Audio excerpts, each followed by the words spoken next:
മൈജിയുടെ പുതിയ ഷോറൂം ഉദ്ഘാടനത്തിനായി കഴിഞ്ഞ ദിവസം വയനാട്ടിലെത്തിയ മഞ്ജു വാര്യരുടെ ചിത്രങ്ങളും വീഡിയോകളുമാണ് ഇപ്പോൾ സോഷ്യൽ മീഡിയയിൽ വൈറലായിക്കൊണ്ടിരിക്കുന്നത്. മഴ ആയിരുന്നിട്ടും ആയിരക്കണക്കിന് ആളുകളായിരുന്നു തങ്ങളുടെ പ്രിയ താരത്തെ ഒരു നോക്ക് കാണാനായി കാത്തിരുന്നത്.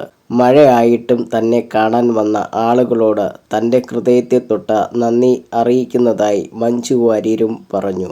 ഇന്ത്യ മുഴുവൻ അല്ലെങ്കിൽ ലോകം മുഴുവൻ വയനാട് എന്ന് കേൾക്കുമ്പോൾ വലിയ ശക്തിയുടെയും അതിജീവനത്തിൻ്റെയും മുഖമാണ് നമ്മുടെയൊക്കെ മനസ്സിലുള്ളത്. നിങ്ങളുടെയൊക്കെ പ്രാർത്ഥനയും മനസ്സിൻ്റെ ശക്തിയുമാണ് അതിൻ്റെ പ്രധാന ഭാഗം. എനിക്ക് ഈ നാട്ടിൽ വരാനും നിങ്ങളെയൊക്കെ കാണാനും സ്നേഹം പങ്കിടാനും സംസാരിക്കാനും കഴിഞ്ഞതിൽ ഒരുപാട് സന്തോഷം. നിങ്ങളുടെ പ്രാർത്ഥനയും സ്നേഹവുമാണ് എന്നെപ്പോലെ ഉള്ളവരെ ഏറ്റവും സുരക്ഷിതമായി മുന്നോട്ട് കൊണ്ടുപോകുന്നത്.